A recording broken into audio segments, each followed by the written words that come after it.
Yes. Hello, Internet. Hello, YouTube, to be specific. It is your man, Julian, aka the Cozy Representative, back yet again. I'm happy to be back. Happy to be making this video for you today. Just to, right off the bat, you know, elephant in the room, I shaved my beard.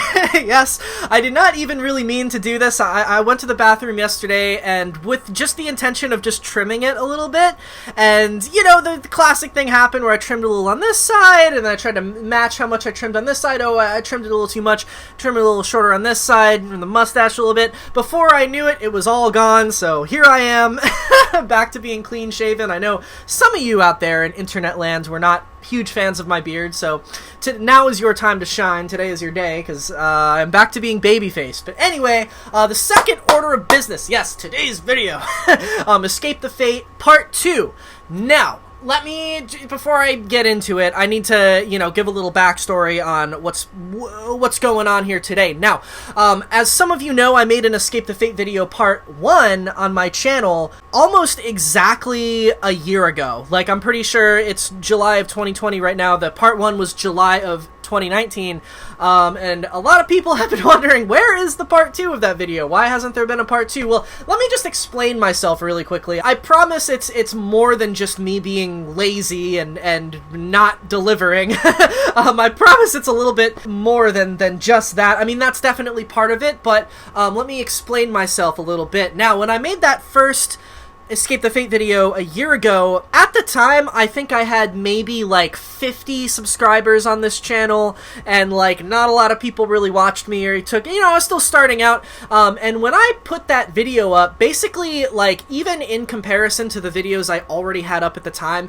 it got like no views when I first put it up. It got like no comments. No one seemed to really give a shit about it at the time, like, at all. So naturally, I was kind of like, I kind of just figured, oh, well, I guess there's not really any interest in a part 2.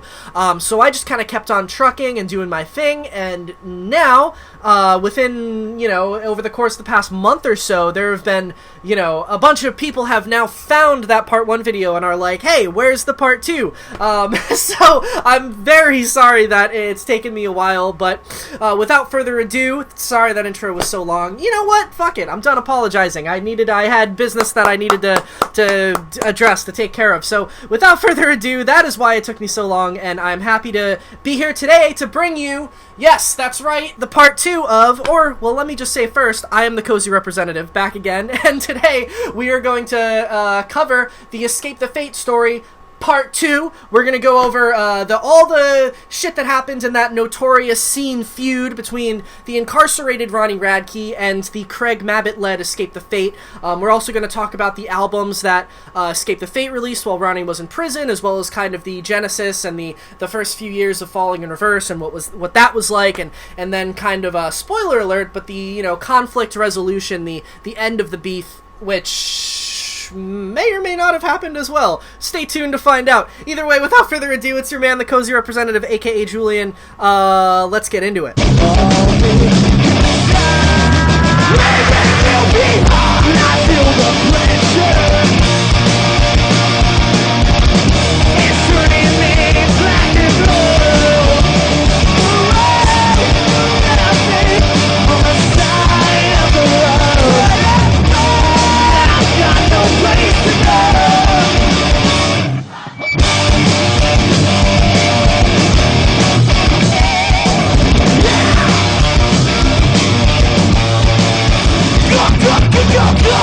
Alright, so before I, you know, get into the real nitty-gritty, let's just do a quick recap of what we talked about in the first video, just to get everybody up to speed, in case, you know, just to set the stage a little bit. Let's do it. Obviously, if you want more details on any of these things, you can go watch the Part 1 video, which I will put a link in the description of this one if you haven't seen it. It was from a year ago. I was not as good at making YouTube videos at the time, but whatever. Let's get into it. So around the mid-2000s, you had 2 bands. Well, you had a lot more bands than that, but today we're going to be talking about 2. You had Escape the Fate, who were from Las Vegas, Nevada, who were sort of a post-hardcore leaning emo band fronted by the, at the time, OxyContin-addicted, troublemaking loudmouth named Ronnie Radke, who, despite his, you know, his flaws, was an insanely talented singer and songwriter.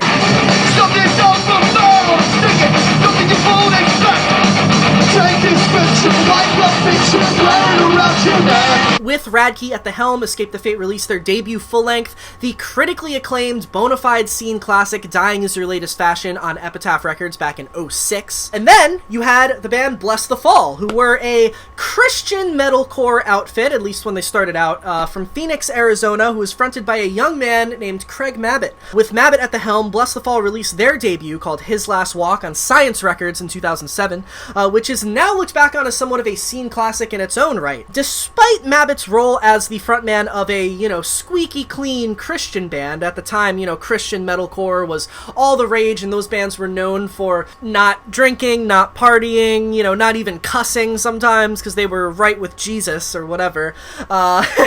Despite being the frontman of a band like that, Mabbitt was actually battling with his own demons at the time in the form of a bit of an alcohol problem, which was, caused by him being stressed out due to having a newborn child back at home and having fights with his baby mama because he wasn't able to provide for his new family super well due to not making much money from being in Bless the Fall. Due to this, Mabbitt actually ended up leaving Bless the Fall while the band was touring in the UK in late 2007 while they were opening up for Silverstein. He flew back home with the decision that he was probably just going to quit music once and for all, as the touring life had taken too much of a toll on him at that point. Now, over in the Escape the Fate camp at this time, things weren't that much better for them. Ronnie Radke had fallen deeper and deeper into his drug addiction, which, paired with his outlandish, controversial, reckless behavior, caused Escape the Fate to actually kick him out of the band. Now, I go over all this shit a lot more in the Part 1 video, but basically around this time, Craig Mabbitt had a change of heart regarding his decision to quit music entirely, and ended up trying out for Escape the Fate when they first let Ronnie Radke go,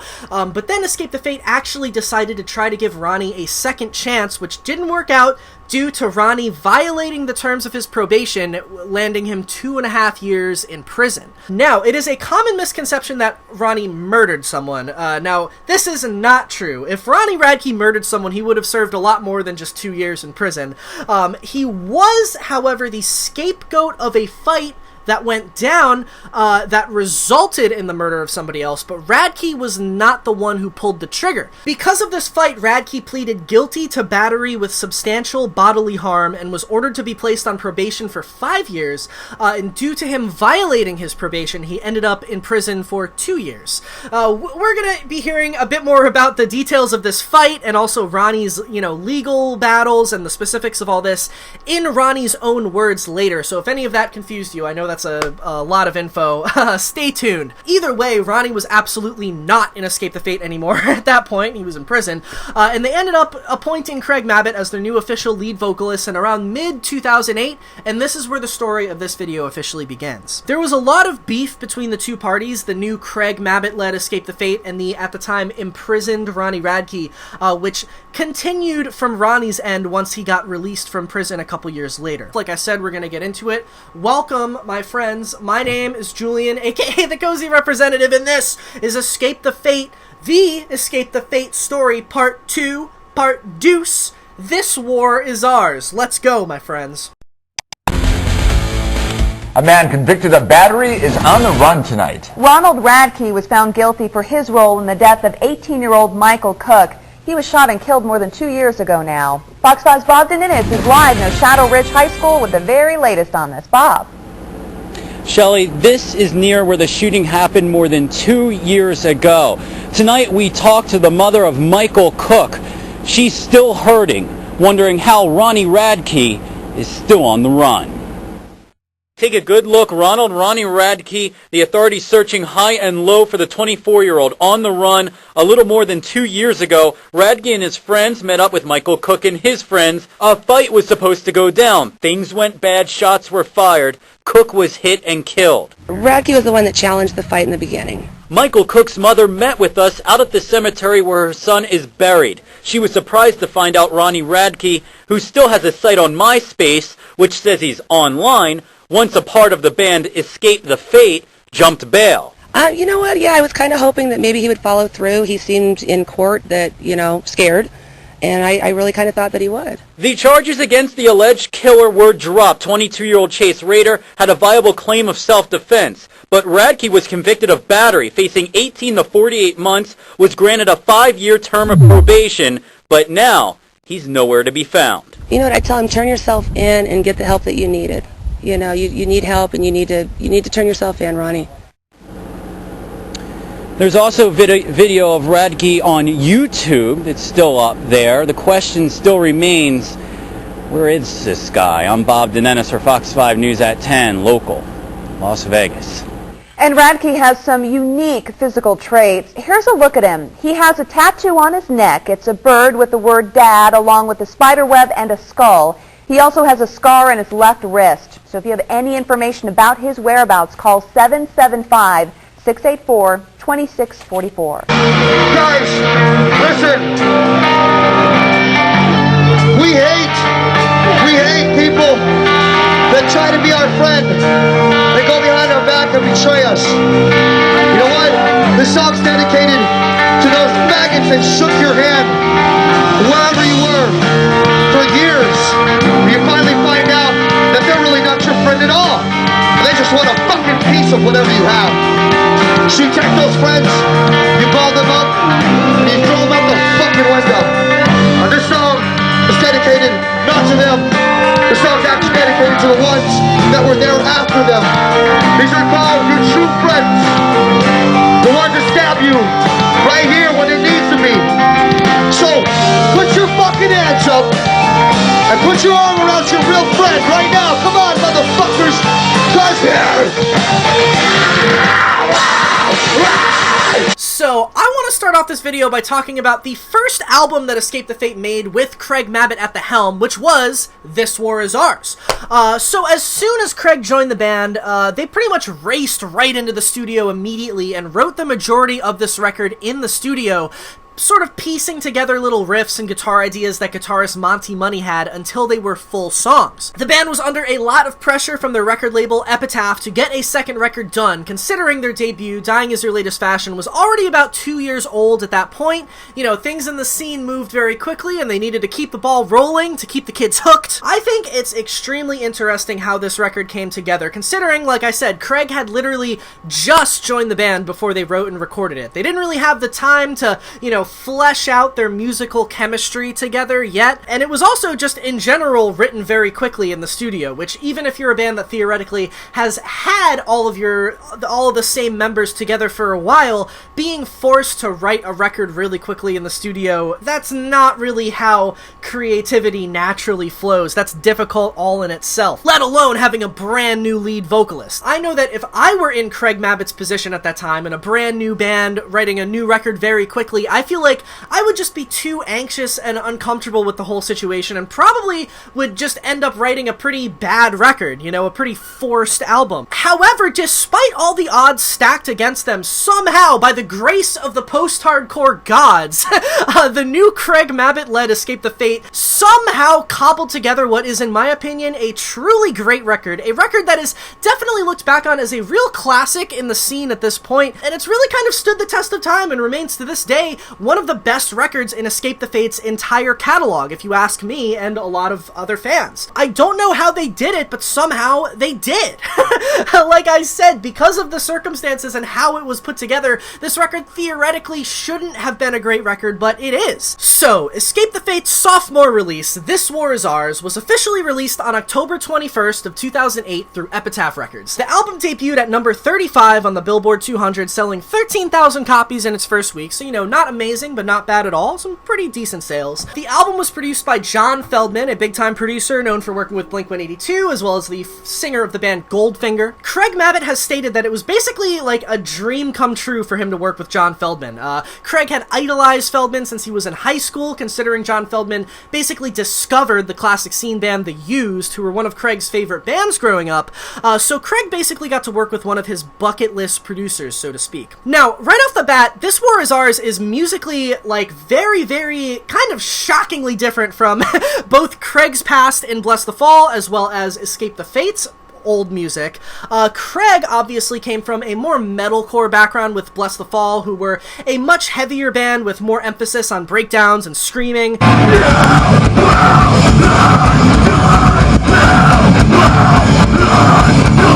Before Escape the Fate, Craig was actually way more known for being just a screamer as opposed to like a clean singer. And Escape the Fate's debut, Dying Is Your Latest Fashion, is a very dark, emo-tinged post-hardcore record with a fair share of big pop rock and pop punk hooks in there. I always thought of this album as kind of like if From First to Last's first record, Dear Diary, My Teen Angst Had a Body Count, had a baby with like Fall Out Boys from Under the Cork Tree.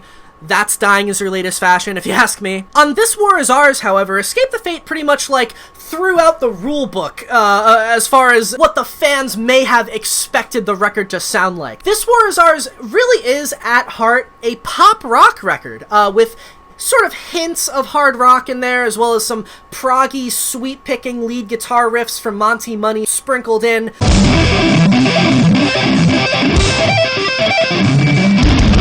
With, like, the tiniest sprinkling of metalcore chugs and screaming in there, too, to, you know, please the metalcore kids. I just want to say that Monty Money, their guitar player, definitely stepped up the game on this album quite a bit. The lead guitar is much more dynamic and has a lot more personality than it did on Dying Is Your Latest Fashion. This War Is Ours has a lot of classic rock-inspired guitar riffs and solos, which, starting on this record, ended up becoming a pretty big staple in Escape the Fate's sound after this album. But overall, ooh, that was weird. But overall, this record is extremely poppy, with big choruses and pop hooks throughout it.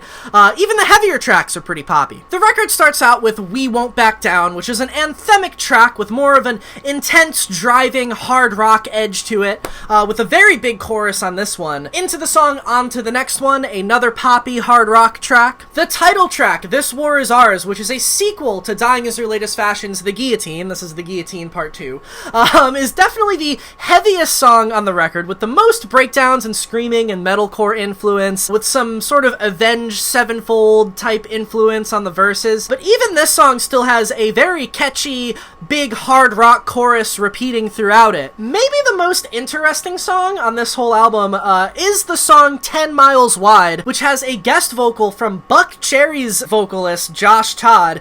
And honestly, this song is way more comparable to a band like Buck Cherry than it is to, you know, From First to Last or The Used. The band went full-on mainstream 2000s active rock radio on this track, but it honestly doesn't sound bad at all. I've always really loved this song, and I think it's a standout on this album. I think the band really did a surprisingly good job of experimenting with this style. Just the reason why this song is, like, so strange is because it's very odd for, like, a emo scene band like Escape the Fate to experiment with a style like that, especially during this time period that this album came out in, and for it to actually work. That's why this song is like, huh, wow, okay, they had Josh Todd, and they kind of sounded like Buck Cherry for a minute, but it, like, worked, and it was kind of sick. I don't know. It's a cool song, though. I recommend it.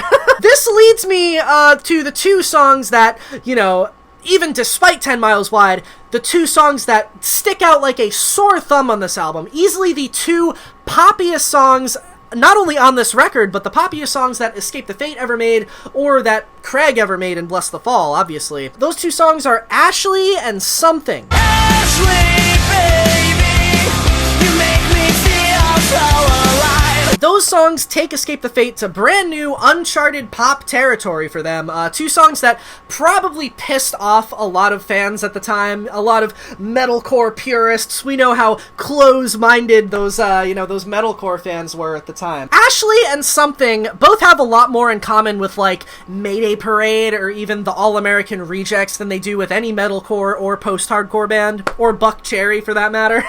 I think in general the band did a really great job writing some songs in this poppier style. They're super well executed, and it's really cool to hear a band like Escape the Fate tackle this style. It's something very different for them, and kind of like the, the 10 Miles Wide song, I think they pull off this style very well too. It's really cool to hear this band, be able to tackle so many different musical styles and actually be really good at all of them, you know what I mean? They were really kind of laying down the groundwork for the multi-genre, genre-bending pop metal type thing, which was ended up becoming very popular within the scene at the time. Escape the Fate were one of those bands that really spearheaded that whole thing. But either way, very cool songs, and I love the poppier element of this whole record. Anyways, following the release of This War Is Ours, the band did receive some backlash and hate due to their new sound as well as their new singer, which is to be expected when any band makes such a big change, but they also saw more and more people really accept their new style and embrace them with open arms as well. Craig expands more on this and his experience releasing that record in this interview from around that time. What kind of reactions did you get from fans? Like, did people accept you straight away, or?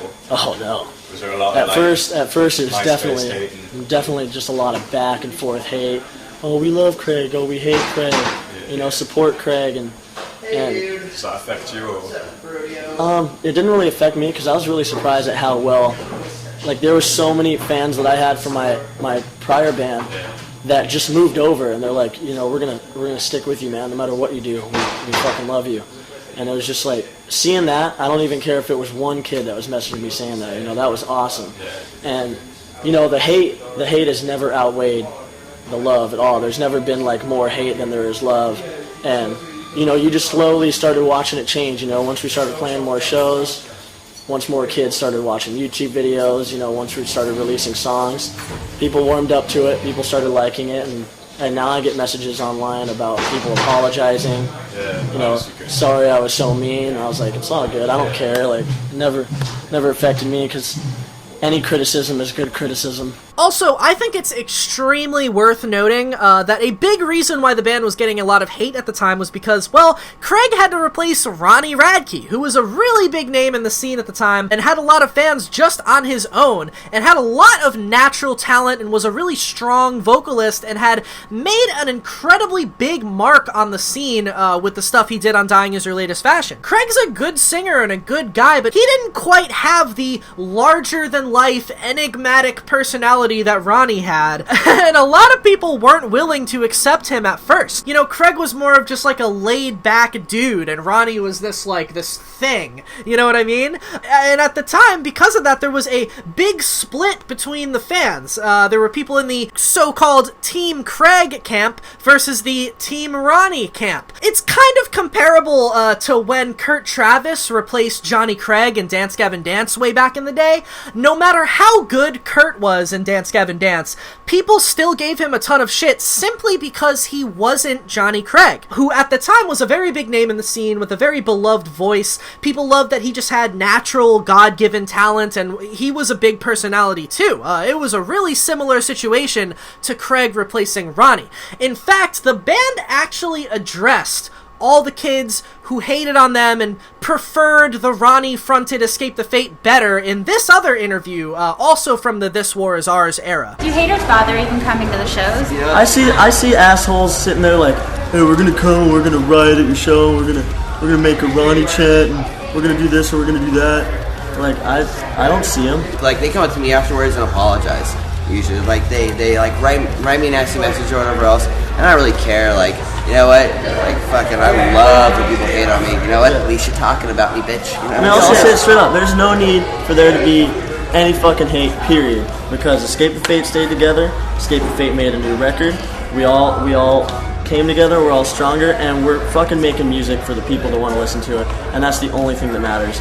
And the haters are pissed off because obviously they like the OG original band, but I mean, bands change all the time. It's like, if you want to support one person, I mean, dude's got another band coming out, go support it. I mean, I have no problem with him doing it. I wish him the best of luck. I hope he's the next big thing, and that's what they need to do instead of sitting on their ass and getting enjoyment out of saying something stupid. Now, one of the most interesting things about this era in general that I'm realizing the more and more I dig into these interview clips is that yes, the age-old story is that there was a major beef between the remaining Escape the Fate members and, you know, the incarcerated Ronnie Radke during this time, but funny enough, as you'll see in the next interview clips that I'm about to show you, as well as kind of throughout this whole video, is that most of the beef and the controversy was actually primarily all from Ronnie. We're gonna get into Ronnie's mindset from around this time in just a moment, but for right now, I want to show you some clips from some interviews with Escape the Fate from around this period. period where they are asked about Ronnie and how they feel about him. Notice how there isn't actually any hostility from them regarding Ronnie or directed at Ronnie, particularly from Ronnie's former best friend Max Green, and how they, you know, the members of Escape the Fate seem to talk about how they actually hope that he's doing well, that Ronnie is, and that they hope he's getting over his drug problems, and that they hope he turns into a better person in the future. Roll it. Alright, now I'm going to bring up a phrase you might not like too much, but you guys have to still give me a word, okay? Ronnie Radke. Prison. You know, I'm gonna say hope, because I knew him beforehand, and I know him now, and I hope that I think this is the best place for him, and I hope that he gets better and comes back to reality. I'm glad you think that way. I hope so too, honestly. Oh, there goes gravity. Oh, there goes gravity. Won't give up. I'm not really sure why Craig busted into an Eminem rap verse after Max was talking about something so serious, but either way, you can hear Max's side of it and how he really still did care about Ronnie and wanted him to get better and get healthier. Max actually expands further into that on this next clip, which is some audio taken from what I believe is their interview on the AP podcast back in 2009. Oh, roll it. Me and him were literally attached at the hip, and where he is right now, straight up I can say this with 100% like confidence and honesty, he was going to die if he did not go to jail. He was going to die, like, soon. Like, he was just on a path of destruction. And, you know, I was on that path of destruction too for a while, and that's why I can say I know that this was the best thing for him in his life at that time. And I tell everyone, like, how I can turn your back on your best friend? Fuck, if he gets out, dude, I'll go buy him a meal, dude. I want to hang with him again and just see how he's doing, because the Ronnie that I know, that I met when I was 15 years old, and the Ronnie that I knew, you know, at 23 and he was 24 when he was at jail or whatever else, is not the same person at all. And I'd love for that old Ronnie to come back and, you know, and him to turn into that again. I think it'd be great.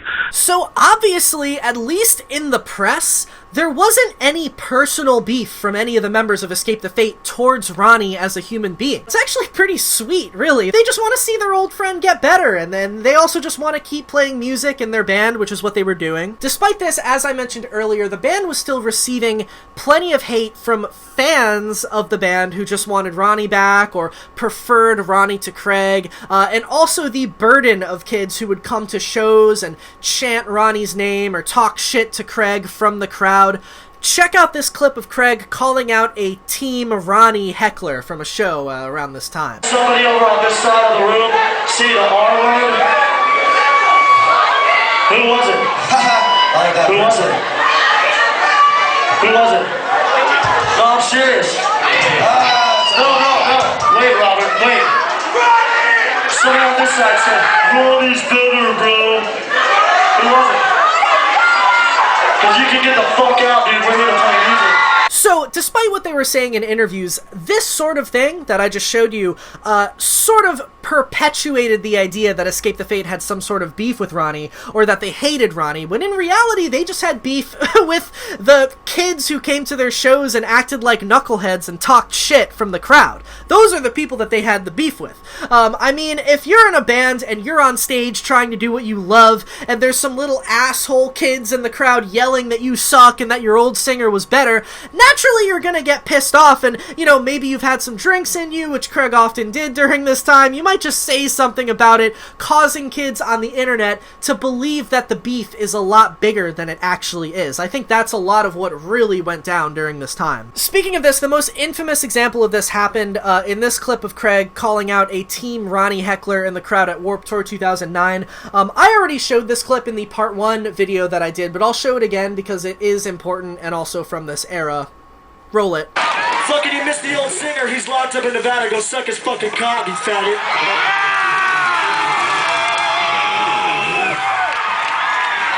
And by the way, anybody hoping to hear new shit from Ronnie Radke, he just got caught with heroin in prison, so he's staying there for a very long time. So fuck off. The song is called This War.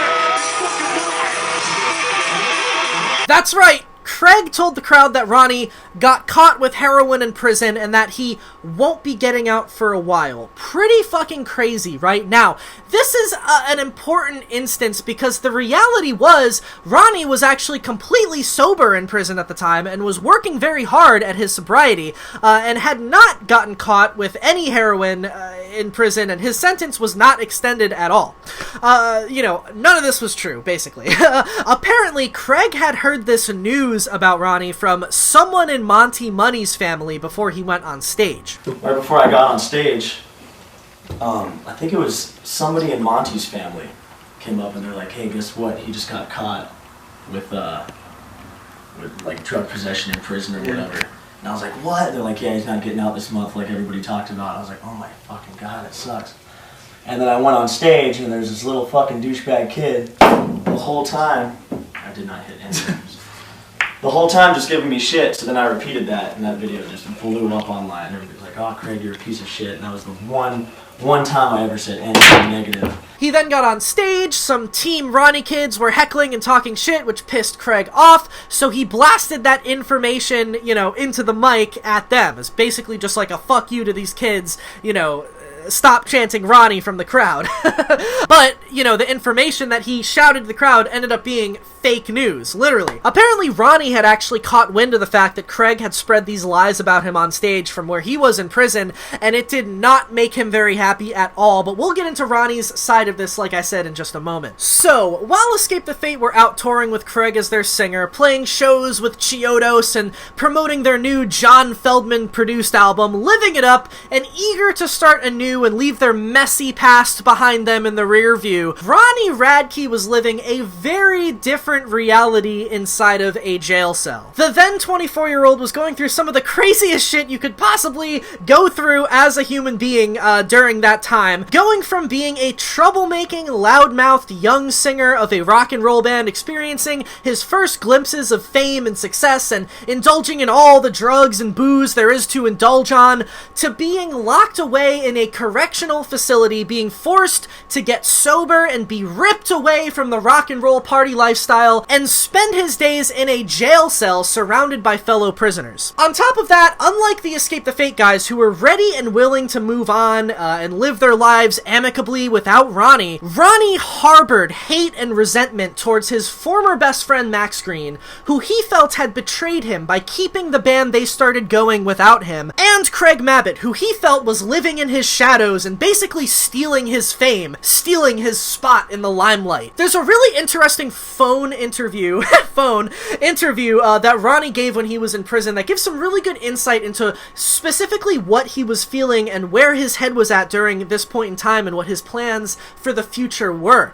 I think it's very interesting, and I'm about to play some highlights from this interview that, give some good insight into, what Ronnie was feeling, and I'm also going to give you my thoughts on the matter. So here we go. So right off the bat, Ronnie goes into the details behind his incarceration and clears up a lot of the misconceptions and false allegations surrounding the actual details of his arrest and what he was actually in prison for. But let's just go ahead and go with June 12th.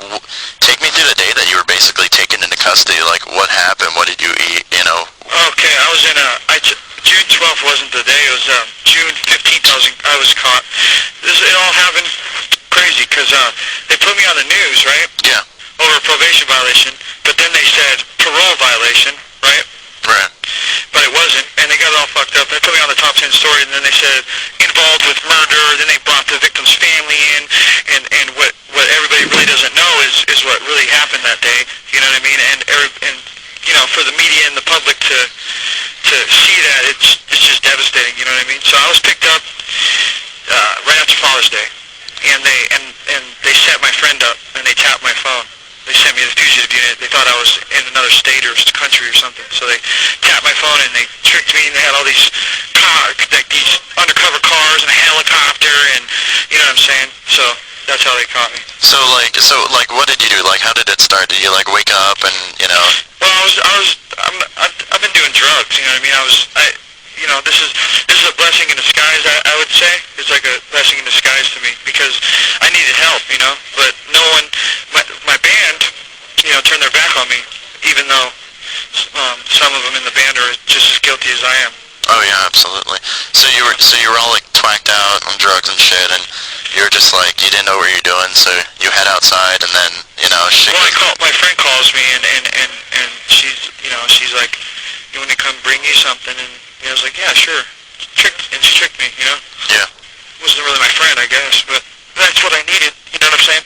He then gets into the reasons why he felt like Max Green turned his back on him. So, you know, I guess, you know, what was going on, I mean, you were hooked up on Oxycontin, which is really rough, but, you know, why did you bail out on your probation? Was there a misunderstanding, or what? Well, check this out, man. This is insane, dude, and I know it sounds crazy, but, like, if you read the police reports, they charged me for something I didn't do, man. Oh, yeah, absolutely. Have you read them? Yeah, I know your entire case from the back of the file and everything. Is it insane? Oh, yeah, and I want to get to that, too, so. Yeah, I'm the only one that went down for this, and, you know, the thing is that Max, Mr. Maxwell Green, I've known the guy for 9 years. We have the same birthday, you know, and I'm hurt, dude. You know, he turned his back on me, and he said, you know, you don't deserve this. You don't deserve probation. You don't deserve going to jail for nothing, man. It's not fair. I'll stick with you no matter what. And what happens? You know what I'm saying? He's doing drugs with me, man. Yeah. He's doing drugs with me, and then as soon as he finds out that I might be going to jail before I get probation, I get kicked out of the band.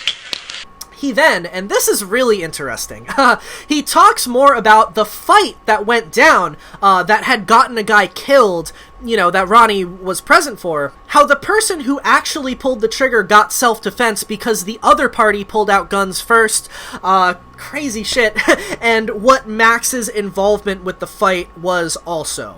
Yeah, of course, we went there to fight. Yeah, but what people don't know is they started it. What people really don't know is if it wasn't for Max, that fight would have never happened. Absolutely. I always stick up for Max. He's a little kid. He's younger. Or he's not younger, but he's a smaller guy. Yeah. You understand? I would always be his big brother. Like, we're going to have to come through me first. You understand? And then they call me and they start harassing me, saying they're going to come to my house and murder me. You know, do you see what I mean? Yeah, yeah. And then they start calling me pussy and this and that if I don't show up to fight them. So, do you understand? And then I go there, and what people don't know is they had about 12 people with them. And we had 4 people. And they ran up, pulled a gun out, fired it. My friend Joe grabbed the gun. The gun went off 3 more times. Do you know what I mean? Yeah. And that's how I got self-defense. And I'm stuck with the back. And it's all over his girlfriend at the time, and him and Max and his girlfriend fighting, and then he gets involved, and then Max tells me that they're going to jump him. So I'm like, you know, the big brother, since I've known this guy for 9 years, and nothing's going to come in between us. You understand? Yeah, absolutely. I'm like, fuck you, you know? He also goes into how he apparently got sober after the fight, which I believe this fight was in 2006 or so.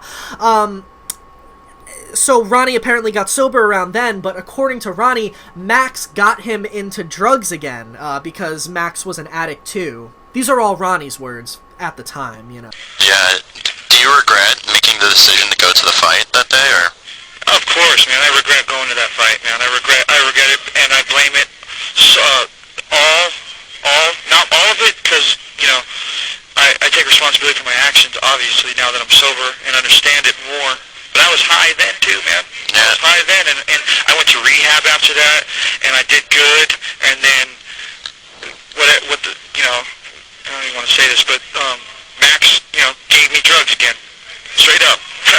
You know what I mean? And it's like, I'm not blaming him, but I could have said no, but it's kind of hard when you're on tour in a bus with the same guy that you grew up with, and he's bringing drugs to you, and he's secretly in the closet with his addiction, and no one's pointing the finger at him, and so he's able to take drugs, and I'm just sitting there, you know what I mean?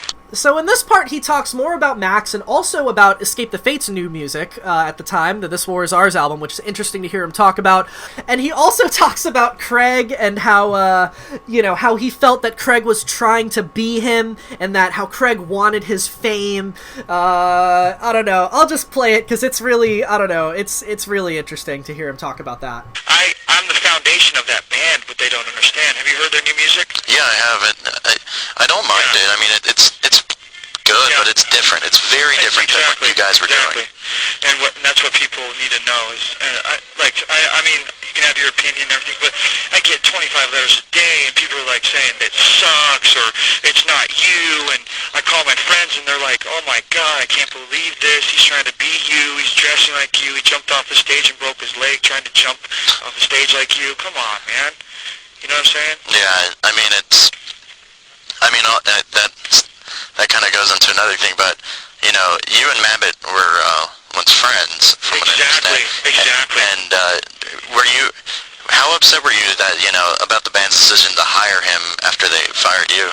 Well, Mabbitt was burrowing himself within, going under, being the undertone, going under everything, going around every little fucking obstacle to avoid me. You know what I'm saying? Right. Like, I could see it in his eyes. He wanted my fucking position. He wanted my fame. And he's not better than me. I'll fucking tear him up. And I know it. I tear him up on stage. And the reason I know this for a fact, and you could put this in the magazine that I'll tear him up on stage, is look at him now, but look at him before. Before, after. He looks he even wears his fucking little, his little flavor saver mustache thing like me now, man. Come on. You know what I'm saying? Yeah. Come on, man. He went from fucking little emo kid to fucking hair metal boy or whatever you would call us. I don't know. You know what I'm saying? Yeah, I mean, there's definitely, visual cues to that, but I mean, can't you argue that's kind of what the fans want, or? Yeah, exactly, but you need to be true to yourself, man. You need to be true to yourself. You shouldn't drastically change overnight, dude, just because you join a band. Lead that band in a different way, because fucking my aura was in that band, and when I left that band, I took everything with it. He also starts to talk about the new music that he was working on in prison, which I believe was just, in his head at the time, but, his plans to start a new band, which ended up being, spoiler alert, but falling in reverse. Right. Well, with the band, going on with what's up now, what are you doing in prison? Are you writing music? And Oh, God. Oh, my God. There's a storm coming, man. He also talks about his newfound sobriety in prison, which is very interesting to hear him talk about, and also how, he gets tons of letters from fans, and how, all the fans are still supporting him even though he's in prison, and, how crazy of a thing that was at the time. What is life like being sober in prison? It's better than being high on the streets. You say you get a lot of letters from fans. How many letters would you say you get a week from fans? And Hey, Lucky, how many letters do you think a week? Like, seriously, straight up. Yeah, no exaggeration. Like, that's 25. Probably 100, 120 letters a week. It's maxed out. Clear, with cool pictures and stuff in them too, right? Yeah, there's pictures, yeah. There's some hot girls. There's some young girls. There's some mommies. There's some freaking, never some daddies, but there's every now and then a dude will write me and tell me, he's my hero. I get letters from Poland, Germany, Australia, where else? Japan. Everywhere, man, everywhere. Yeah. And that's the eye opener. That's what keeps me grounded, because the true fans stick by my side, and then the fans that were just fans because of whatever it was turn their back as soon as they hear something, Right. Have you run into any fans inside of the prison by chance? Yeah, that's another crazy thing. The first day I'm in here, I'm kind of nervous and everything. I go to the yard, and this guy Shannon, he goes, "Hey, is your name Ronnie Radke?" And I was like, "Yeah." He's like, "My daughter just wrote me a letter to ask me if you're in prison with him." And then I had a couple other people I had to sign their kids' pictures and write out a couple people letters. So I would say I got kind of a status in here, and I got a lot of people that have my back, and it's not like I got to look over my back every second, which you do most of the time, but Whew!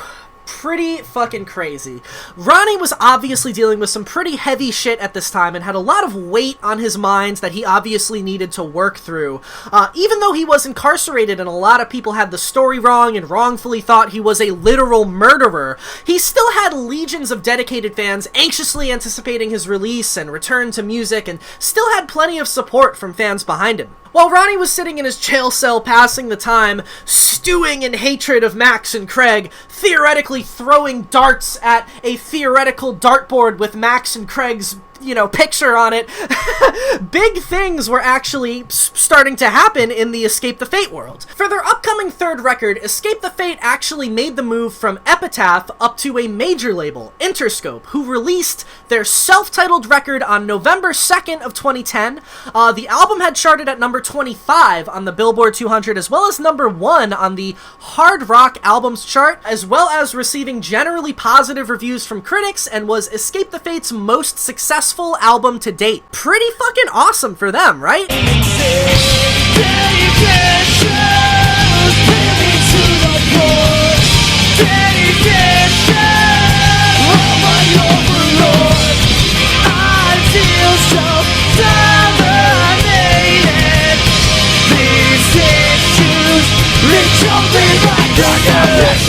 The album shows the band honing in on way more of a straight-up hard rock sound than their previous record, This War Is Ours.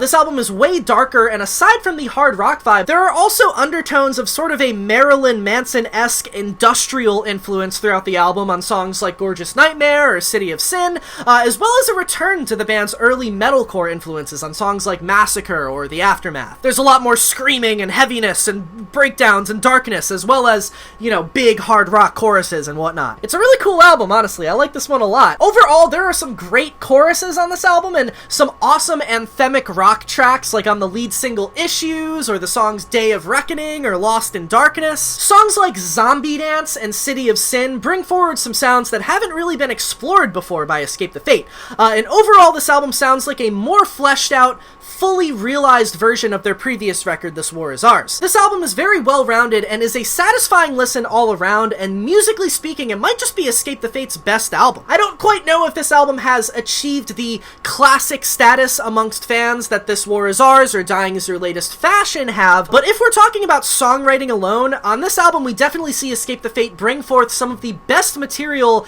they've ever made. They hit some serious high points on this album, for real. This album rips and is a really great, just straight up rock album all the way through, if you ask me. So, Escape the Fate released a great new record on a major label. It was selling well. They were doing a bunch of touring on the road with Bullet for My Valentine, as well as their own headlining tours. They were playing at big festivals, the whole nine. They were at a really good spot in their career around the time of the release of their self-titled record, and they were kind of starting to hit their peak. Not to mention, they had also gotten over the hump of the transitional period of, you know, the fans getting used to Craig being their new singer on their last record, and although there were still plenty of Team Ronnie haters out there, Escape the Fate really were bigger than ever, and Craig was a lot more accepted and embraced as their lead vocalist this time around. However, what happened literally right after the release of Escape the Fate's successful third record? I'm back.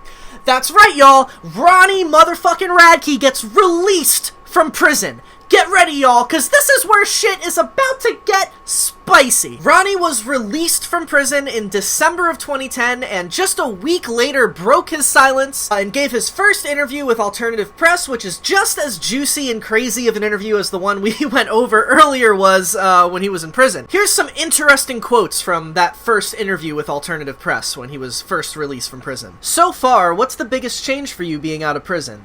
The biggest change is trying to adapt to my surroundings. It's harder for me because I'm more famous than before I went to prison, like way more. I didn't realize how famous I got since I went to prison. I got fan letters, but I didn't realize it blew up like that. I get out and everywhere I go it seems like people either know about it or are a big fan. I don't know, I got a lot more eyes on me than a normal prisoner would, right? It's hard to get used to, but I'm doing it though. I'm doing pretty good. There are a lot of people around you in the past who didn't have your best interests at heart and were bad influences. To get and stay clean, you almost have to cut people out. It's almost impossible when the dudes in your old band were doing drugs with you. When the ball drops, when everything starts crumbling, there's only one person to blame after that. That's when you figure out who your real friends are, if you know what I'm saying. It's like all of a sudden, it's my fault. Max Green used to help me get drugs. He used to help me steal money. He used to drive me around because I never had a license, so he was the one that was driving the van. We'd stop at places and sell our merch to get drugs, and it was him driving. I remember Brett Gurewitz from Epitaph Records, and I had just got out of jail for these traffic tickets, and he's like, you gotta go to rehab. And he's like, Max, I'm trusting you to pick him up and take him straight to rehab. Max was like, yeah man, I got it. No one knew Max was a drug addict then. He kept it on the down low. Right when I got out, Max was like, we gotta go to rehab. But do you want to stop at the drug dealer's house first? I was like, yeah. 7 days later, I finally went to rehab. When was that? That was the only time I ever went to rehab. It was before Dying Is Your Latest Fashion came out. I always thought Max Green was a good friend, and I didn't know what a good friend was. I don't think a friend would do that to you and then stab you in the back. Not to mention, I've known the members of ETF for so long, then they talked all this shit when I was in prison for something I didn't do. I really didn't do it. Everybody knows it. You can read the discovery, the legal part, what really happened, and you can see that I didn't do it. I'm the only one that went to prison. I didn't shoot anybody. I didn't punch anybody. I was what they call the face of everything. Have you talked to Green lately? When's the last time you talked to him? He's never written me one letter, no. All Escape the Fate do is talk shit about me. So you haven't talked to anyone in the band? No, they've never written me any letters. Not even one. Do you miss them? No. Well, at first, when I first went in, it was so fresh I would miss them. Then it just started getting like, oh, he got caught with heroin. They'd start making up lies. He's addicted to heroin in prison. He got caught with heroin. Fuck him. Go suck his dick. To like 13-year-old children while on stage. They're telling these kids, you know, fuck the old singer. He just got caught with heroin. He's going to be in there for a long-ass time. This next song's called Situations, and then go sing my song. It's just like, I don't know. I don't want to talk to Max Green. We're not friends. We'll never be friends after that. How could you be friends with somebody that would do that to you? Plus knowing you for so long, too. That's like heartless, you know? How did Falling in Reverse come together? The band came together because of Nason. I was like, I'm going to give up singing, man. I'm just going to work a job. I remember Nason looked at me. I was coming down off pills, and he's like, dude, you can't do anything else, man. You were born for this. I'll never forget that. That was right when I was wanted on the news. I was at his house. The U.S. Marshals came and got me the next day. I was like, hey, Nason, do you want to be in my band? And he's like, yeah, dude. A month later, he just started a MySpace page and started building and building and building. We changed the name from Behind These Walls to Falling in Reverse, because Falling in Reverse means so much more, right? It just started building and building. Then he met a guy named Jackie Vincent. He had a degree in music, and there's nobody in this industry, in our genres of music, better than him. He's seriously the best. Search for him on YouTube. He's like a Steve Vai. He's that good.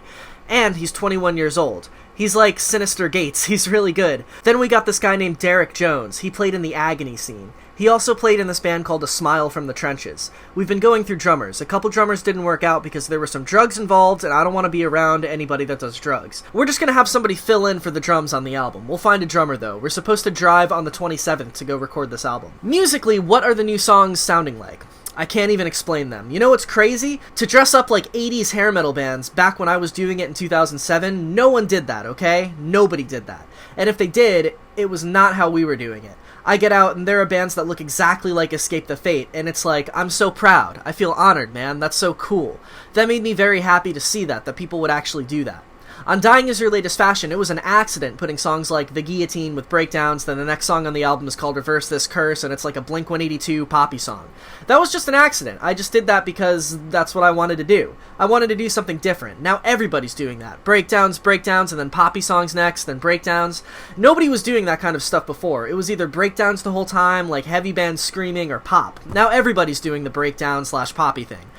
I'm trying to keep it 50-50 though, with the breakdowns and the pop. Some of the songs got breakdowns like I would normally do, and most of them are like dark chords, heavy shredding, ridiculous shredding, double bass. Jackie makes a lot of guitar players look like amateurs. He's really freaking good, man. Have you talked to Craig before you went to jail? We were friends. I remember Bless the Fall and Escape the Fate were on the 2007 Black on Black tour, and he came out of the green room at the end of the tour crying, saying somebody stole, like, his laptop and all of his money. He had to buy diapers for his daughter. I remember, like, the last time I saw him, literally before I got into the bus, I pulled out $300, and I said, dude, here's my last $300. Buy your kids some diapers, man. He gave me a hug. That's the last time I saw him. It still seems like you have a lot of anger toward him in the band. Yeah, it's expected. The anger will be directed into the album. There will be no hostility if I ever see them or anything. I'm a better person than that now. But to talk so much shit for 2.5 years knowing I can't defend myself, that's the lowest of lows, man. And then try to write us and act like we're friends or something. He's like trying to write my new band. Who is? Craig was trying to write my band, trying to get them to come over to hang out. He was doing that to get to me. They want to break me down and keep breaking me down, but it's never going to happen, especially with how crappy Escape the Fate are now. Is there anything that could mend the relationship you guys once had? No, never. The only thing I could do is forgive. I will forgive everybody for what they did. I'm not perfect, I did some bad stuff too, but friends are supposed to be there for friends. There's a lot of stuff that Max did and I forgave him for in the past, and he knows it. He knows it. It did some pretty bad stuff to me. I don't expect him to be like, oh, we gotta wait around for him to get out of prison. But they didn't have to kick me out, talk shit about me, lie, and say I got caught with heroin and stuff like that. They could have been supportive. What else do you want fans to know? I want to apologize to all my fans for letting them down. I want to thank all my fans that stood by my side through everything, because 2.5 years is a long time, and people forget. I can't believe that they wouldn't forget. And I want to thank all the fans, the 100,000 letters of fan mail I got. These fan letters, they'd be like, thank you, you saved my life. If it wasn't for you, I would have committed suicide. It's crazy that my lyrics would actually help someone to that degree. If you go on tour again, it sucks that there are people in the world who would want to see you fail and would want to give you drugs. My mentality now is, I would want to punch somebody in the face if they offered me drugs right now. That would be so disrespectful. Are you kidding me? I feel stronger than I ever have. I think it's interesting how Ronnie seems very fixated on the fact that Escape the Fate were apparently talking constant shit about him while he was in the Slammer. Because based on the interview clips that I showed you earlier, besides Craig calling out the Team Ronnie kids who would come to shows and talk shit from the crowds and, you know, the whole Ronnie got caught with heroin on stage incident. Aside from those times, it seems like the members of Escape the Fate were otherwise usually pretty respectful when talking about Ronnie, and it seems like the general vibe was they just wanted him to get sober and get healthier as a person and move on. It seems like they really did wish him well and had, like I said, had more of a problem with the shit talkers, you know, coming to their shows, the fans who were shit talking, as opposed to having a problem with Ronnie himself. Still, Ronnie obviously had a lot of pent-up aggression relating to him being kicked out of ETF, feeling betrayed by his former friends, and feeling like Craig was stealing his spotlight. This leads me to the very first album released by Ronnie Radke's new band, Falling in Reverse. I heard a knock upon my door the other day. I opened it to find her staring in my face. The feel of mortal stalking still reverberates. Everywhere I go I drag this coffin just in case.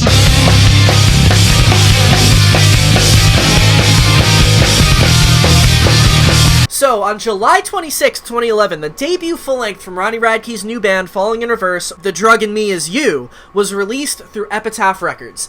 Now, the album charted at number 19 on the Billboard Top 200, selling 18,000 copies in its first week, which is very fucking good for a debut album from a new band. Despite mixed reviews from critics at the time, I really honestly think that The Drug in Me Is You might be the best full-length album Ronnie ever made, second to Dying Is Your Latest Fashion. You know what I mean? I think those are his two real classics. Dying Is Your Latest Fashion and The Drug in Me Is You by Falling in Reverse. First off, let me just say, and Ronnie Radke and his stans would probably agree with me on this one, The Drug in Me Is You really is, in my opinion, the true follow-up to Dying Is Your Latest Fashion. The previous two Escape the Fate records were good for what they were, This War Is Ours and the self-titled, but The Drug in Me Is You, we see Ronnie Radke boldly and unapologetically finishing what he started on Dying Is Your Latest Fashion. He picked up the torch right where he left it and delivered some insanely catchy, standout, anthemic glam pop metal tracks that made incredible waves in the scene at the time that still hold up and honestly stand the test of time today, 9 years later, if you ask me. I've been listening to this album a lot in preparation for this video, and definitely this album and Dying Is Your Latest Fashion, I would say, are pretty, like, timeless, to be honest. Like, regardless of whatever anybody thinks about Ronnie Radke, like, this is some, like, great music. The album's lead single, the title track, The Drug in Me Is You, says it all. Ronnie's voice sounds clearer and more confident than he's ever sounded.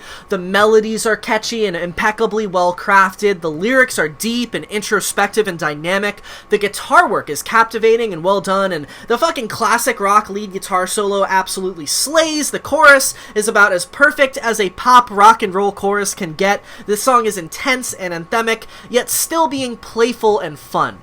It's like Situations by Escape the Fate on steroids. In fact, this whole album is kind of like Dying Is Your Latest Fashion taken to the next level, in ways that the actual Escape the Fate couldn't even quite do themselves with Craig Mabbitt.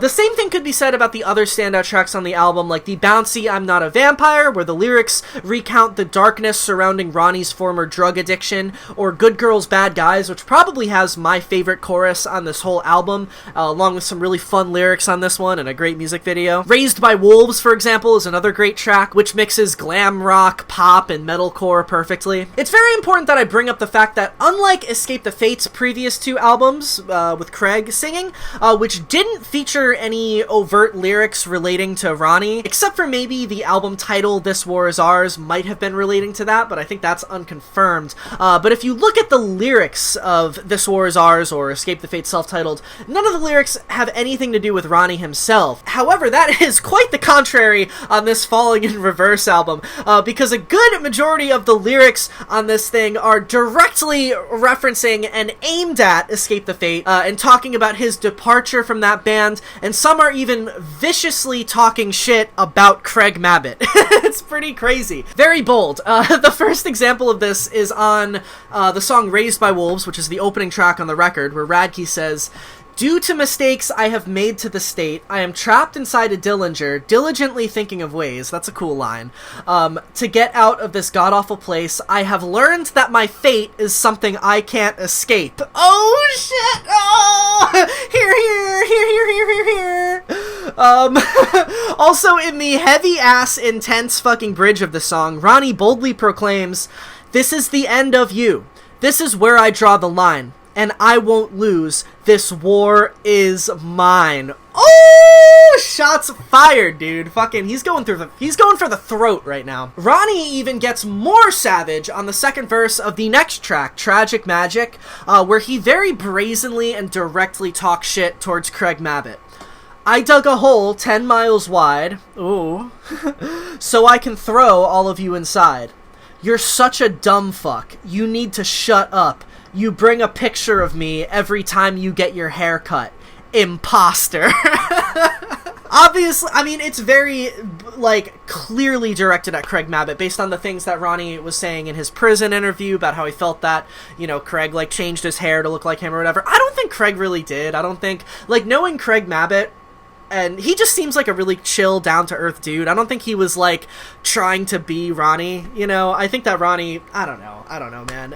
Right? I mean, what do you think about that? I don't think he was. I think that Ronnie was just, like, really bitter and was just like, I'm better than that guy, fuck him, he's in my band, I'm in prison, you know what I mean? Which is to be expected, he was in fucking prison. Like, I'd be going fucking nuts if I was in there, you know, thinking of all sorts of crazy shit. But anyway, that's pretty fucking crazy. All these lyrics on this first Falling in Reverse album, you know, directed at Escape the Fate. Either way, Ronnie was also damn good at writing songs, clearly, and made a truly great record with The Drug in Me Is You, and Falling in Reverse reached huge heights of popularity right off the bat. They were bigger than Escape the Fate ever was when Ronnie was in the band, right on their first record. They played their first shows ever on that summer's 2011 Vans Warped Tour, and it was a fucking big deal. It was huge. I actually saw them play on that tour, and it was sick. I was 14. It was awesome.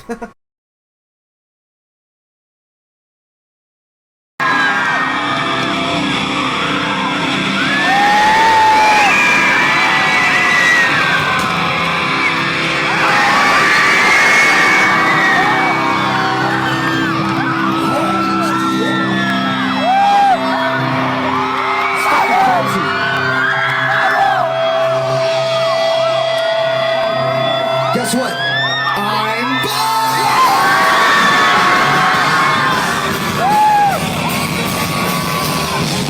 And to show everybody who was boss, right after they finished that first song, which was Tragic Magic, which was a Craig Mabbitt diss, Ronnie led the whole crowd in a giant Craig sucks dick chant. Check it out.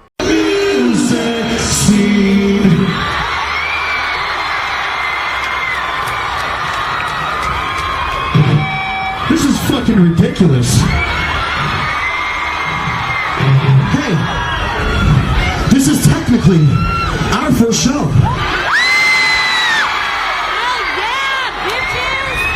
That's fucking amazing.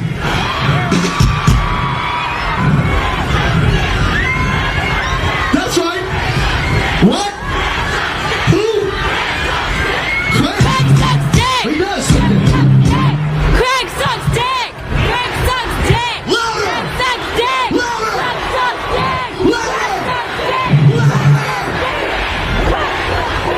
Craig sucks dick. Craig sucks dick. Craig sucks dick. Wild. Now, while Ronnie was obviously throwing a fair amount of blatant, unrelenting, bold shade onto Craig and Escape the Fate, and obviously was getting a lot off of his mind and off of his shoulders and off of his chest that had been pent up and festering there while he was in prison, as this all was going down, Craig Mabbitt was actually asked in an interview how he felt about Ronnie's hostility towards him, which was displayed on the Falling in Reverse record, to which, hilariously enough, Craig expressed that he was actually pretty indifferent about the whole thing, and there really was no hostility or beef coming from his end. Now, speaking of Ronnie, with his new band, Falling in Reverse, you can tell there's quite a bit of hostility between him and you guys. How do you guys feel about that? I mean, there might be a lot between him and us, but as far as from us to him, there's like nothing at all. It's like, you know, good luck, man. all right, you talked a lot of stuff on your record. I'm glad you got it out. Just do your thing, He's obviously a talented vocalist, or else he wouldn't be doing it again. So, best of luck. But Very well put, man. it's a waste of. I feel like it's just a waste of time to just do nothing but hate on a specific. It's kind of like the old gangster rap going at each other. It's kind of like that, but that stuff always eventually dies, and then that music means nothing anymore once the feud is died down or is over, or the other party has nothing, doesn't care at all, has nothing to do with it. It just dies down. So, no hate here, man. None from me. Pretty interesting, right? Now, let's get back into the Escape the Fate world for a minute. So now that Ronnie was out of prison, he was sober, he had a new successful record out with a new band, and frankly, things were going pretty hunky-dory for him. How are the boys over in Escape the Fate doing around this time? Still reaping the rewards of their success with their major label self-titled record, perhaps? Well, kind of. The band was doing really well on paper, but around 2011, like I had hinted at earlier, they were starting to experience some inner band turmoil, specifically surrounding their bass player Max Green and his worsening drug problem. Much like his former best friend Ronnie's drug problems a few years prior, Max was ironically starting to go through the same things, as his addiction was now starting to spin out of control, and it also started to affect his bandmates in Escape the Fate, and also started affecting Max's ability to even show up and, be a functioning, present member of Escape the Fate. In November of 2010, the very month that their self-titled album was released, and just 1 month before Ronnie was released from prison, it was reported on the alternative press website that Max Green had entered rehab, which caused the band to cancel a whole European tour. Following Max Green's stint in rehab, Max was allegedly sober now, and he returned to the band, and they returned to touring in early 2011. The band went out on a headlining tour called the Dead Masquerade Tour starting in late January of 2011, and according to Craig Mabbitt, within the first week of the tour, Max was already showing signs of not being clean, of continued drug use, and on February 5th of 2011, 3 months after getting out of rehab, Max Green passed out on stage while Escape the Fate were in the middle of a show.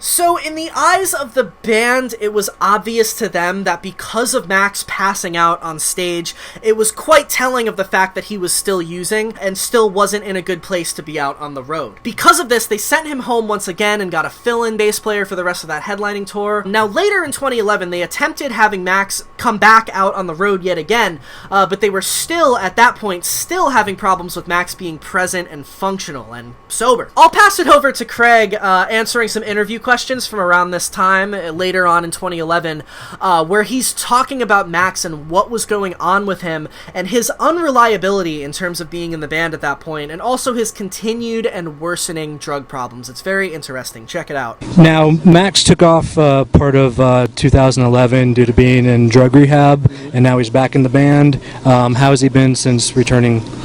Well, that's funny you ask, man, because he went to rehab. We canceled a tour over in the UK, and we made sure he was doing okay. He came out. He said he was a lot better. We booked a headline tour. He obviously was still using, and during the last 30 seconds of our last song in the set, it was like the first 2 weeks of the tour, he just kind of starts like standing there looking down and just kind of collapses. So it's like, look, man, you obviously still need to go get more help. So we sent him home. We're like, go back to rehab, go do anything that you need to do to make sure you get this problem fixed, you get yourself better. Like, let us know when you're better, when you're ready to come back. And That lasted for like 5-6 months. We had somebody else filling in on bass for the rest of the headliner. And then this tour starts, and it's his first tour back. He's stoked. He's doing great.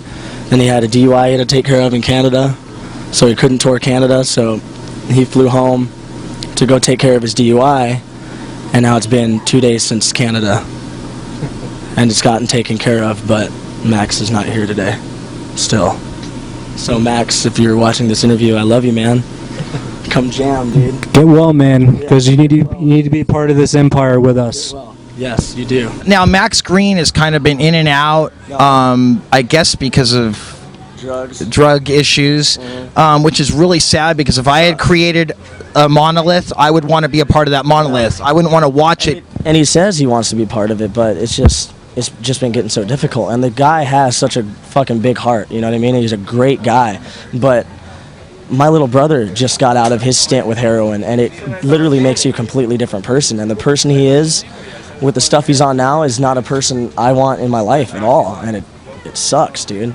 And he takes it weird ways. He's just kind of feels like he's in denial about him doing the stuff, even though we can literally see him with our own eyes. You know, when our guitarist is telling us, hey, you just smoked heroin in the hotel room, it's like, what are you doing, man? And all we ask, I've told him so many times, I don't care what you do, man. You want to party, you want to do this, you want to do that, that's fine. Be you, be yourself, have a good time.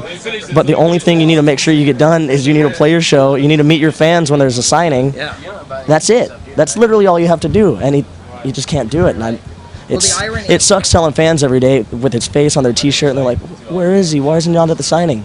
I don't know. I don't know what to tell you. I'm just as confused as you are. Sucks. Well, the thing is about a year ago or 2 years ago, he did an interview with AP Magazine, and in that interview he said, hey, because Radke was having a problem with drugs and getting in trouble with the police, and it was putting a stop to Escape the Fate's future, and he's like, I feel trapped. In the interview, essentially, he was saying, I feel trapped, I built this, I want to enjoy this, and this guy's ruining it for me, and that's when you came in and made it all good. So it's ironic that he would fall prey to the same demons. And now it seems like Radke's doing a lot better. I mean, I heard he doesn't do anything anymore except for maybe drink here and there from Max, and it seems to be working out. It's just those drugs can literally ruin your life, and it's good to see somebody overcame it. But as soon as I joined the band, it turned into this. Max saying on stage, my first performance with them ever, oh, this song's called If I Could Stay Clean, I Could Stay in My Band. He changed the song title. And so I kind of, this is my boy, this is my bassist in my new band. Obviously, I'm going to stick up for you. I'm the voice of the band. I'm going to say shit on stage on behalf of you guys and for you guys. And it just slowly, we started to realize that he still had a big drug problem. And it sucks to see someone that's so nice and so big-hearted, like I said previously, do that to themselves, because you don't want to be upset with them. You don't want to confront them. You don't want. I just try to blind myself from it, and it sucks seeing friends of mine come up to me, hey, I saw him out at this club the other night, or I saw him here, I saw him there, he looked fucked up. Or, we sent him home to take care of a DUI, and I met one of the guys that was in prison with him, and he was in there for like a day. He's like, yeah, he was falling asleep and getting yelled at. I'm like, there's only so much I don't know what else to do. I wish there was something I could do for him. Finally, after being in the band and out of the band and all the confusion and uncertainty surrounding that, finally on March 4th of 2012, Max Green tweeted the following. Well, everyone, I'm doing good. No, I'm not playing in ETF anymore. Long story, basically personal, and perhaps slight musical differences. So there you go. No more Max Green. Unfortunately, that's a bummer. He was a very big part of Escape the Fate, and I'm very sad, that he was going through such rough things at the time, you know what I mean? Following his official departure, Escape the Fate ended up replacing him with TJ Bell, who was a former member of the band Motionless in White, who actually filled in for Max on bass a lot throughout 2011 whenever he was MIA due to his drug use. They also added Monty Money's brother, Michael Money, as an official member of the band on rhythm guitar, even though he had actually been playing rhythm guitar for the band for several years at that point as a touring member. The only difference now was that he was an official member of the band, so he could be in promo pictures pictures and interviews and whatnot. With this new Escape the Fate lineup, they released their next record called Ungrateful on May 14th of 2013 on their new label 11-7 Records. They had been dropped by Interscope around the time that Max left about a year prior. For this record, the band returned to producer John Feldman and also produced some of it themselves. This record was kind of like, it sounds to me like the next logical step musically for Escape the Fate at that time, albeit it wasn't really as dark as their self-titled. This record is kind of like if you took their self-titled, took out all of the dark, industrial, Marilyn Manson elements of it, and filled that void with the more pop rock elements of This War Is Ours, you'd get their record Ungrateful. It's kind of like an even mix of This War Is Ours and the self-titled. So it's really, in my opinion, a more developed and more honed-in version of the Craig Mabbitt-led Escape the Fate that we've all come to know and love, and it features tons of really solid hard rock bangers. Meanwhile, while Escape the Fate were getting their feet on the ground after several years of turbulence, Ronnie Radke was trucking along and achieving more success than ever over in the Falling in Reverse world. While Ronnie was reaping the rewards of becoming one of the most well-known guys in the whole scene at the time, playing for large, sold-out crowds on his own headlining tours, selling a shit ton of records, and becoming a Warped Tour mainstay and gracing the covers of several magazines and even winning the Artist of the Year award from Alternative Press at the tail end of 2012. Ronnie Radke was obviously making some real waves in the music scene, more than ever before for that matter, but he was also ruffling some feathers as well. Not all of the press and attention he was getting at the time was for admirable reasons, let's say. Although he was now sober and his prison sentence was in the rearview mirror and he was supposedly like a better person now or whatever, he was still continuously stirring up drama and controversy wherever he went. At this point, it seems like that's just the kind of guy that Ronnie Radke is, for better or for worse. For example, a couple people got struck in the head and injured after Ronnie Radke started throwing mic stands into the crowd at a festival in October of 2012.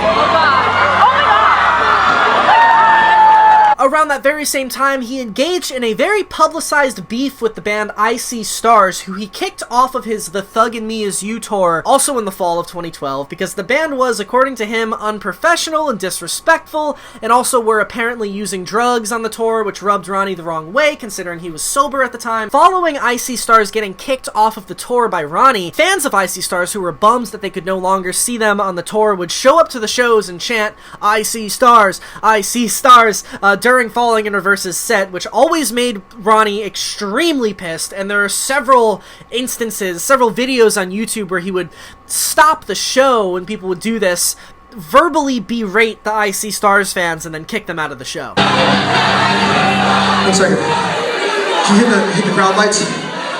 Can you kick the 5 people that are saying I See Stars out of here, please? Right there. Come on. Stop. Stop. The people that are too afraid to say anything. Right there. I see you. I see you. Right there. Kick these motherfuckers out. You know what? I don't give a fuck where they're from. I don't give a fuck. They're gonna show fucking respect to me, motherfucker. Fuck them. Right there. Turn around. Right there. Right there. With the smirks on their fucking faces. Right there. Get the fuck out of here. Right there with their fucking hands up too. The lead singer of Weezer, get the fuck out of here. Go. Hey, you know what? Check this out. Show respect, you get respect, alright? That's how it works. Now, I See Stars actually did make a public response to Ronnie and basically said that from their side of things, Ronnie's claims that they were unprofessional, disrespectful druggies were total bullshit, and the band had been nothing but nice and responsible and respectful on the tour, and Ronnie was actually the one, according to I See Stars, who was constantly disrespecting them and acting like an egotistical asshole to them the whole time. So it really ended up being somewhat of a he said, she said type situation. It's unclear who was really in the right or in the wrong unless you were actually there on that tour witnessing what was going on. But considering the dudes in I See Stars otherwise had a really good reputation in the scene and weren't known for being assholes to people, it wasn't a very good look for Ronnie, who most people suspected that Ronnie was the one, you know, who was starting drama for no reason or blowing drama out of proportion for that matter. Like, he's done before in the past. Either way, after a turbulent yet extremely successful 2012 for Ronnie, Falling in Reverse released their second full-length record called Fashionably Late on June 18th, 2013 through Epitaph Records. All I do is manners, Charlie shit. Started out 06 and revived the scene. So many motherfuckers wanna be like me. To be honest, I've never really ever been able to get into this album. If you ask me, this album is where we really see Ronnie at his most obnoxious. I'm sorry to any big Falling in Reverse fans out there, or to Ronnie himself. I feel like Ronnie is gonna, like, blast me on Twitter if he sees this. I don't mean any disrespect. On this album, Fashionably Late, we see Ronnie really establish that the sky is the limit for what sounds, styles, and genres Falling in Reverse might experiment with. Unlike the last album, which just stuck to what Ronnie was known for, which was his blend of post-hardcore, hard arena rock anthems with a sprinkling of metalcore in there too, on Fashionably Late, we see Falling in Reverse also incorporate a lot more electronic influences. A lot of this album is also a lot heavier than the previous album, with a lot more screaming and breakdowns in there, and probably the most polarizing new development to Falling in Reverse's sound was Ronnie incorporating rap and hip-hop elements into this album. That's right, we get a fair amount of white boy rapping from Ronnie on this album, which sent shockwaves into the scene at the time, as plenty of internet trolls were up in arms about hearing Ronnie rap, because that was honestly pretty unheard of at the time. In a lot of ways, Ronnie was even, like he was on Dying Is Your Latest Fashion, still ahead of the curve on Fashionably Late when it comes to kind of incorporating, I mean, you know, there's been like rap rock before with like Limp Bizkit or whatever, but this isn't that. This is like a different thing. This is like him incorporating that into like the Warped Tour style metalcore, which hadn't really been done before. Specifically on the song Alone, which I think may have been the first single from the album, which this song is a full-on, I mean, like I said, I don't want to call it rap metal because it's not Papa Roach or something, but the verses have Ronnie laying down straight-up rap verses, calling out his haters who hide behind a keyboard on Twitter and claiming that he revived the scene back in 2006. What you spend in 15 months is what I spend in 15 minutes. This song is honestly a lot of fun to listen to, and it's funny how mad people were about this song when it came out. Like I said, it was the first single from this album, and it was a big deal. People lost their minds to this song, both in a good way and in a bad way too. It got a lot of hate. To be honest, it's kind of a banger. I actually really like this song.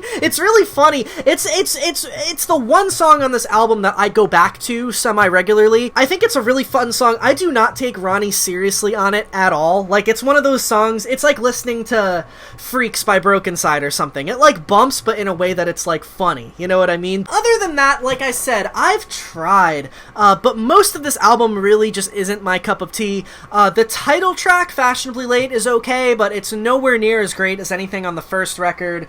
And Bad Girls Club, I honestly just kind of hate this song. I find it really annoying. I don't know why. I'm just not into this track. I never have been. And it's not because it's a pop song either. I love pop music. It's just there's something about it that just is annoying to me. I don't know why. That's my problem with most of the songs on this album. It's really just grating on my ears and like generally unpleasant sounding. It's like too much, you know? Most of the lyrics on this thing are just Ronnie being really cocky and egotistical, and I don't know, it's just not really my thing. I don't really like to listen to this one. Sorry. I'm sorry. I have respect for it though. Like I said, I still have respect for Ronnie as a musician. I do think he's an incredibly talented songwriter and vocalist, and I think he's made some classic work, you know what I mean, in his career. But this album just, it's never really been my cup of tea, you know what I mean? Aside from the song Alone, weirdly enough. So anyways, now, let's take a deep breath, everybody. We officially reach the final segment of this video. The resolution of the beef between Ronnie Radke and Escape the Fate. I know we just kind of sidetracked and got into subjects besides the actual beef just now, but hey, why not? Both of these bands have some pretty interesting stories, you know what I mean? But either way, through the release of Escape the Fate's Ungrateful record, as well as Falling in Reverse's Fashionably Late, the beef between both bands was still unresolved and open-ended, and there were still instances of fans picking either Team Ronnie or Team Craig. There was still a division between fans who, like, didn't think it was okay to like both both bands at the same time or something. Until finally, on October 29th of 2013 to be exact, a video was uploaded onto the Alternative Press YouTube channel called Ronnie Radke and Craig Mabbitt Bury the Hatchet tour announcement, where Ronnie and Craig are shown hanging out together at Ronnie's house, announcing that they are officially burying the hatchet, aka publicly squashing any beef that they had between one another, and also announcing a tour featuring both Falling in Reverse and Escape the Fate co-headlining called the Bury the Hatchet Tour. Fucking epic. It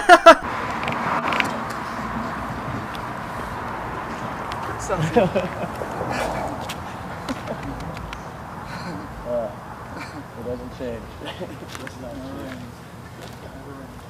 The reason why we're standing together, we're at my house right now, and we want to announce to the world that there is a tour coming mid-January called Bury the Hatchet, where Escape the Fate, my band Falling in Reverse, tour together, and yeah. It's crazy. Once in a lifetime thing. It's gonna be fucking nuts. Yeah. So how the hell did this happen? Like, who made the first move to put something like this together? Ronnie made the first move. Pretty much, I think. What did I get? Like an email? Yeah. Got an email and said, "Hey man, it's Ronnie. You want to do a tour?" Well, it was I woke up one day, not to get all you know, but I woke up one day and I was it just, for some reason, all the hate or whatever you want to call it, anger just was gone. It's more of like a, it's not worth being angry over anymore. So now the next step would be, what could we do to bring something to our fan base, both fan bases, to unite them together and once in a lifetime thing happen. Yeah. So I think this is not only an opportunity for us to do something that's very therapeutic for the both of us, I think, definitely, but for also the fans to know, hey, it's it's okay to listen to both our bands. Yeah. Like we don't carry water under the bridge, bury the hatchet, you know. Yeah. So I think it's so therapeutic on both ends. Like, you can't hold a grudge for that long. I can't. Even I don't care what happened. It's not healthy, first and foremost, for both of us, for anybody involved. It's not healthy. So what better way to have a weight lifted at the same time and having a great time? So bury the hatchet. That's not in each other's heads, right? No. Like 6 years ago or 4 years ago, probably. But also, at one point in the interview, Craig officially announced that Max Green, who was now for real clean and sober, had officially once again returned to the Escape the Fate lineup. This was in the wake of the departure of Monty and Michael Money, who had just left Escape the Fate due to even more interband conflict and turmoil. That's a whole story within itself. Apparently they were just really controlling and trying to just egotistical assholes, apparently, according to, the other members of Escape the Fate. Either way, Monty and Michael were gone. TJ Bell had moved to rhythm guitar. Kevin Thrasher, who used to be in the band Love Hate Hero, who often filled in for Monty Money live in the past, was now on lead guitar, and Max Green was once again on bass guitar duties, which Ronnie and Max were both thrilled about. So one question I gotta ask, one, based on the last time I was at your house, and two, recent developments. Are we going to see Max out on tour with you guys in January? Yeah, Max is, I'll take this same opportunity just to say he's officially back on Escape the Fate, so it feels great to have him back. He's sober, he's clean. And what was sort of the reconciliation with you and Max? Like, what was that first conversation, and about him maybe coming and filling in? Me and him have always kept in touch, and I never wanted him not to be in the band, ever. It was an executive decision that I, at the end of the day, had no control over. He showed up back to the tour bus, and the rest of the band and the crew, because we had two different buses. I had my own party bus, and they had their sober bus that had no drinks allowed on there, And they said, "You're not allowed on here. We don't want you anymore. Get out of here." And he pretty much came back to my bus. They said, "Your bus isn't leaving until he goes." So it was a really awkward situation. Tried to give him a hug, tell him I love him and wish him the best, but obviously it's a hard situation to tell somebody that at the time. Yeah. So he walked away, and we just kept in touch, obviously, over time, and I let him know, hey, I would really like you to come back at some point, someday. and now's that time. Last time I talked to Max at this house, or like in face to face, and I said, if you stay sober, crazy things have happened. They just happen. You know, I don't know, by God's will or whatever you want to call it, whatever you believe in, but I've seen crazy things happen. You just have to stay sober. And then he hits him up, like, I don't know, a week later. He's like, dude, and he calls me, he's like, dude, they invited me back in the band. I'm so happy. Thank you so much. So it's incredible. Around this time, Max and Ronnie also did their own series of videos on Alt Press where they appeared on camera together and basically announced that Max is officially sober. He did like rehab for real, and he's like really sober and taking it seriously. And you know, they were talking about how him and Ronnie were friends again and whatnot. This was actually a little bit before Max Green announced that he was back in Escape the Fate, but these videos are very, very interesting. If you want to get into, they really tell like the full story of all the crazy shit that happened back when they were both in Escape the Fate and on a crazy amount of drugs and getting into just wild situations. It's really moving and powerful to hear them both talk about their experience through drug addiction and getting sober. I'll play some little clips of these videos, but you know, if you want to go check those out, they're definitely very interesting. Anyways, yeah, with that, in early 2014, both Escape the Fate and Falling in Reverse embarked on the Bury the Hatchet tour. It was a co-headliner between both bands. Each band would play their set, and then at the very end, they would all come together. I believe Robert would be on drums and Max would be on bass, and then some of the members of Falling in Reverse would be on guitars, and then Craig and Ronnie would both be singing, and they would do Situations and also Not Good Enough for Truth and Cliche.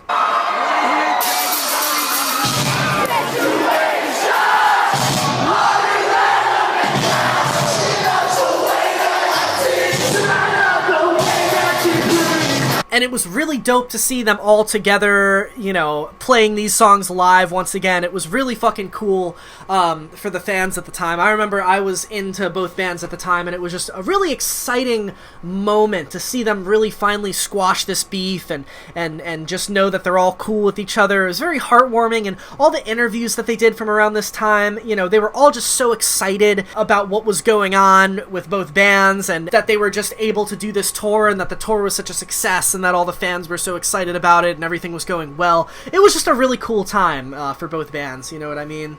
And basically, yeah, that's kind of where I want to end this video off. I know that there's, you know, other stuff that happened in the career of Ronnie Radke following this. There's also, you know, stuff that happened in the Escape the Fate camp. I mean, for example, like, just to, you know, long story short, Max Green, shortly after the Bury the Hatchet tour, he left Escape the Fate to join Falling in Reverse, kind of in an unceremonious, you know, sort of a non-amicable, sketchy way. He left Escape the Fate and then joined Falling in Reverse, and then he left Falling in Reverse, and he's in a new band, so that's like a whole thing. And then, you know, Ronnie has obviously, just being the kind of guy that he is, has obviously gotten himself into more drama since then. And, you know, there's a million other things, but I just kind of wanted to focus on, you know, for this video, just the beef between two bands from back in the day and how it resolved, because the Bury the Hatchet tour was a very cool sort of resolution and ending to that whole beef, and the sort of the early era of Escape the Fate and also the early era of Falling in Reverse. So there you have it, and it's very cool because nowadays,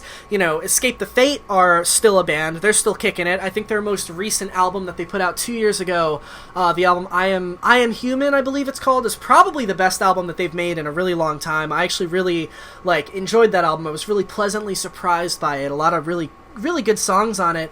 And Falling in Reverse, man, is more popular than ever nowadays. Ronnie is almost having like a Panic at the Disco-esque resurgence with his music. You know, his recent singles like Drugs and Losing My Life and Losing My Mind, and specifically the song Popular Monster is absolutely gigantic. It's like killing it on the rock charts right now. There's, you know, a whole new group of kids into Falling in Reverse, because also the old song from The Drug in Me Is You, Good Girls Bad Guys became like a popular TikTok song. There was like a TikTok dance to it or something, which is pretty crazy. So there was like a revival of that song, and there's, you know, Falling in Reverse is almost having its own renaissance and becoming more popular and successful than ever. You know, the Drug and Me Is You album just went gold.